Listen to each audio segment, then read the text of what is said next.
A drone attack on an airbase in southern Russia left 3 people dead, and the Kremlin says the 3 were service members hit by debris from a Ukrainian drone it shot out of the sky. Ukraine's military has not taken responsibility for the incident, although a spokesperson said the blasts were the result of Russia's actions in Ukraine. For more perspective, I want to bring in retired Major General and former Congressman William Enyart. General Enyart, so good to see you. Thank you so much for being here. Thank you, Natasha. It's good to be with you this evening. Thank you. Vladmir Putin says that Russia is ready to negotiate. Do you believe him, or is this part of a bigger scheme? Well, I believe him inasmuch as he believes that negotiating means that he wins. This is simply part of his propaganda. He's only willing to negotiate, and he's made his position very clear that he will only negotiate once Ukraine agrees to give up the 4 provinces that he's unilaterally annexed. And of course, he wants Crimea, which they seized back in 2014. Putin can't simply declare victory and go home without something to show for the staggering losses in men and materiel that he suffered since his unprovoked invasion of Ukraine. I know you've been tracking the minutia of all of this. In this moment in time, what do you see as a likely path forward if these negotiations do proceed?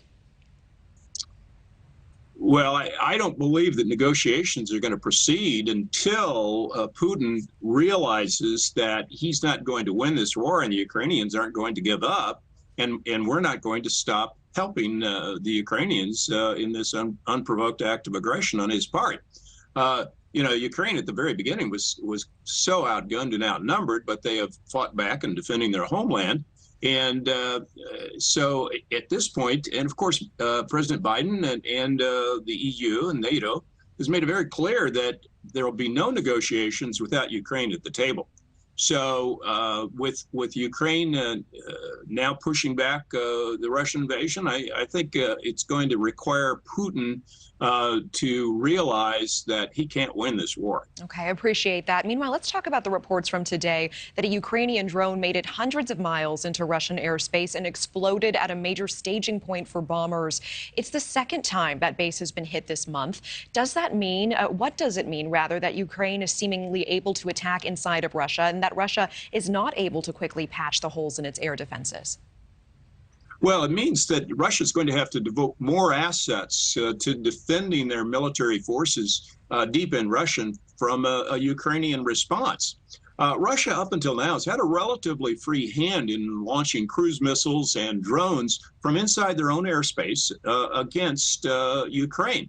And Ukraine's had a very limited ability to counter these threats, although they have been successful at shooting them down once they're in Ukrainian airspace. So with this counter battery fire now, the Russian ability to attack Ukrainian civilian infrastructure is certainly going to be degraded. All right, General Enyart, appreciate your insight. Thank you so much for your time. Absolutely. Thank you for watching. Go to newsnationnow.com to find NewsNation on your television provider. And don't forget to click the red subscribe button below to get more of NewsNation's fact-driven, unbiased coverage.